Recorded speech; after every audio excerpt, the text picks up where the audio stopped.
बोलिए लक्ष्मी नारायण भगवान की जय हो।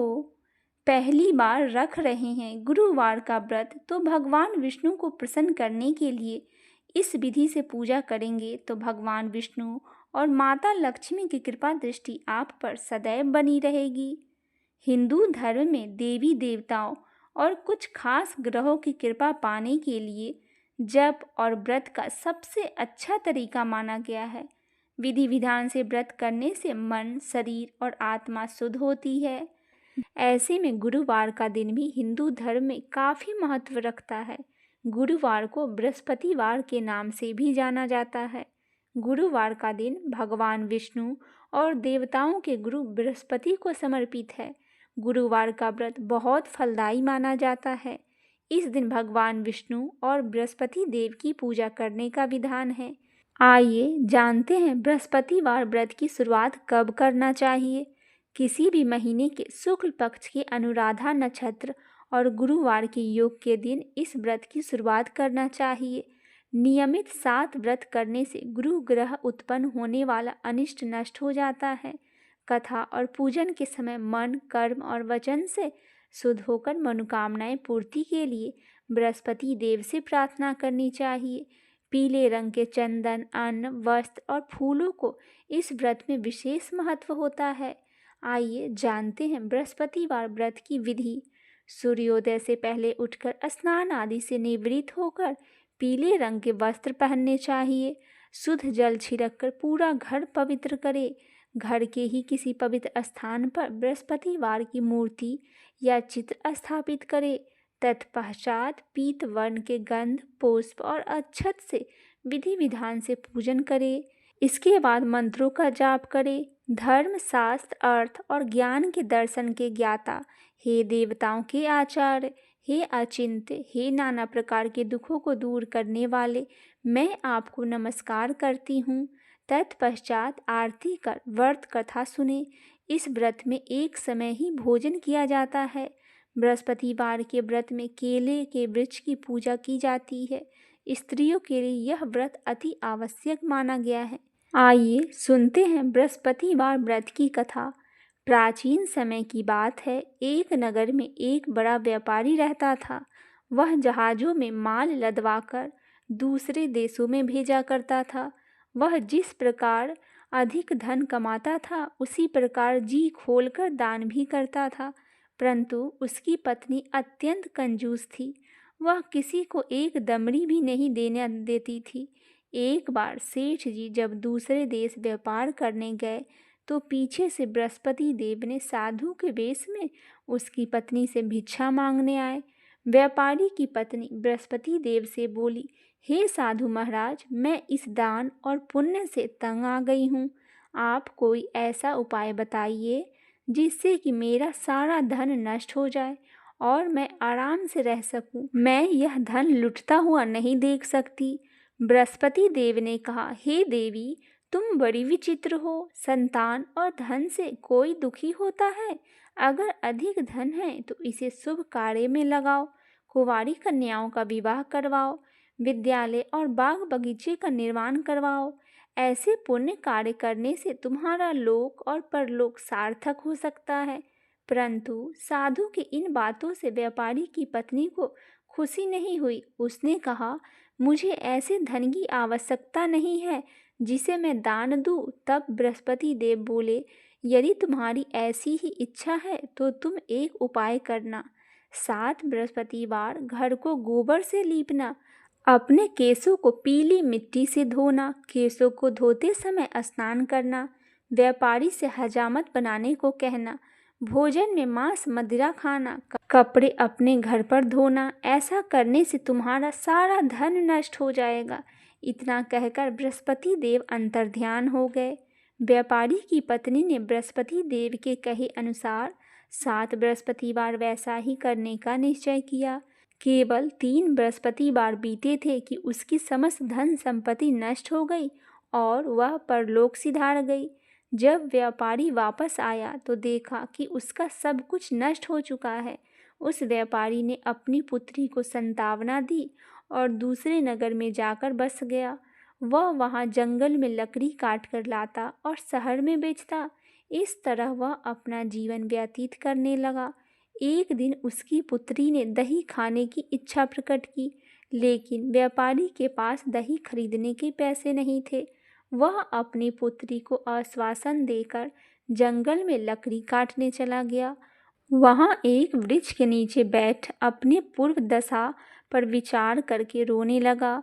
उस दिन बृहस्पतिवार था। तभी वहाँ बृहस्पति देव साधु के रूप में सेठ के पास आए और बोले, हे मनुष्य, तू इस जंगल में किस चिंता में बैठा है? तब व्यापारी बोला, हे महाराज, आप सब कुछ जानते हैं। इतना कहकर व्यापारी अपनी कहानी सुनाकर रो पड़ा। बृहस्पति देव बोले, देखो बेटा, तुम्हारी पत्नी ने बृहस्पति देव का अपमान किया था, इसी कारण तुम्हारा यह हाल हुआ है। लेकिन अब तुम किसी प्रकार का चिंता मत करो। तुम गुरुवार के दिन बृहस्पति देव का पाठ करो। 2 पैसे के चने और गुड़ लेकर जल के लोटे में शक्कर डालकर वह अमृत और प्रसाद अपने परिवार के सदस्यों को कथा सुनाने वाले को बांट दो। स्वयं भी प्रसाद और चना अमृत लेकर भगवान तुम्हारा अवश्य कल्याण करेंगे। साधु की बात सुनकर व्यापारी बोला, महाराज, मुझे तो इतना भी नहीं बचता कि मैं अपनी पुत्री को दही लाकर दे सकूं। इस पर साधु जी बोले, तुम लकड़ियां शहर में बेचने जाना, तुम्हें लकड़ियों के दाम पहले से 4 गुना ज़्यादा मिलेगा, जिससे तुम्हारे सारे कार्य सिद्ध हो जाएंगे। उसने लकड़ियां काटी और शहर में बेचने के लिए चल पड़ा। उसकी लकड़ियां अच्छे दामों में बिक गई, जिससे उसने अपनी पुत्री के लिए दही लाया और गुरुवार की कथा हेतु चना गुड़ लेकर कथा के और प्रसाद बांटकर स्वयं भी खाया। उस दिन उसकी सभी कठिनाइयां दूर होने लगी, परंतु अगले बृहस्पतिवार को वह कथा करना भूल गया। अगले दिन वहां के राजा ने एक बड़े यज्ञ का आयोजन कर पूरे नगर के लोगों के लिए भोज का आयोजन किया। राजा की आज्ञा अनुसार पूरा नगर राजा के महल में भोज करने गया, लेकिन व्यापारी और उसकी पुत्री तनिक विलंब से पहुंचे। अतः उन दोनों को राजा के महल में ले जाकर भोजन कराया। जब वो दोनों लौट कर आए, तब रानी ने देखा कि उसकी खूंटी पर टंगी हार गायब है। रानी को व्यापारी और उसकी पुत्री पर संदेह हुआ। उसका हार उन दोनों ने ही चुराया है। राजा की आज्ञा से उन दोनों को कारावास की कोठरी में कैद कर दिया गया। कैद में पड़कर दोनों अत्यंत दुखी हुए। वहां उन्होंने बृहस्पति देवता का स्मरण किया।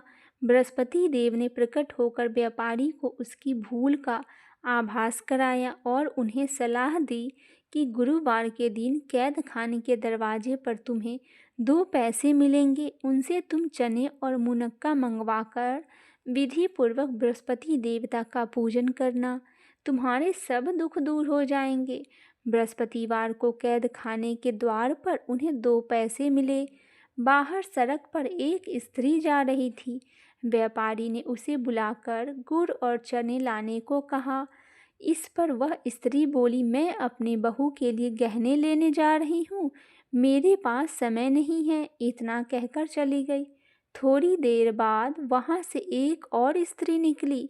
व्यापारी ने उसे बुलाकर कहा कि हे बहन, मुझे बृहस्पतिवार की कथा करनी है, तुम मुझे 2 पैसे का गुड़ चना ला दो। बृहस्पति देव का नाम सुनकर वह स्त्री बोली, भाई, मैं तुम्हें अभी गुड़ चना लाकर देती हूँ। मेरा इकलौता पुत्र मर गया है, मैं उसके लिए कफन लेने जा रही थी, लेकिन मैं पहले तुम्हारा काम करूँगी, उसके बाद अपने पुत्र के लिए कफन लाऊंगी। वह स्त्री बाजार में व्यापारी के लिए गुड़ और चना ले आई और स्वयं भी बृहस्पति देव की कथा सुनी। कथा के समाप्त होने पर वह स्त्री कफन लेकर अपने घर गई। घर पर लोग उसके पुत्र की लाश को राम नाम सत्य है कहते हुए शमशान ले जाने की तैयारी कर रहे थे। स्त्री बोली, मुझे अपने लड़के का मुख देख लेने दो। अपने पुत्र का मुख देखकर उस स्त्री ने उसके मुख में प्रसाद और चना अमृत डाल दिया। प्रसाद और चना अमृत के प्रभाव से वह पुनः जीवित हो गया। पहली स्त्री जिसने बृहस्पति देव का निरादर किया था, वह जब अपने पुत्र के विवाह हेतु पुत्र वधू के लिए गहने लेकर लौटी और जैसे ही उसका पुत्र घोड़ी पर बैठकर निकला, वैसे ही घोड़ी ने ऐसी उछाल मारी कि वह घोड़ी से गिरकर मर गया। यह देखकर स्त्री रो रो कर बृहस्पति देव से क्षमा याचना करने लगी। उस स्त्री का याचना से बृहस्पति देव साधु वेश में वहां पहुंचकर कहने लगे, देवी, तुम्हें अधिक विलाप करने की आवश्यकता नहीं है। यह बृहस्पति देव का अनादर करने के कारण हुआ है। तुम वापस जाकर मेरे भक्त से क्षमा मांगकर कथा सुनो, तभी तुम्हारी मनोकामनाएं पूरी होगी। जेल में जाकर उस स्त्री ने व्यापारी से माफ़ी मांगी और कथा भी सुनी। कथा के उपरांत वह प्रसाद और चना अमृत लेकर अपने घर वापस गई। घर आकर उसने चनामृत अपने मृत पुत्र के मुख में डाला। चना अमृत के प्रभाव से उसका पुत्र जीवित हो उठा। उसी रात बृहस्पति देव राजा के सपने में आए और बोले, हे राजन, तूने जिस व्यापारी और उसकी पुत्री को जेल में कैद कर रखा है वह बिल्कुल निर्दोष है। तुम्हारी रानी का हार वहीं खूंटी पर टंगा है। दिन निकला तो राजा रानी ने हार खूंटी पर लटका हुआ देखा।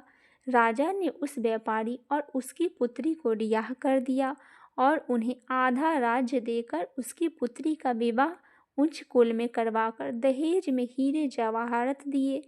इस प्रकार बृहस्पतिवार व्रत की कथा संपन्न हुई।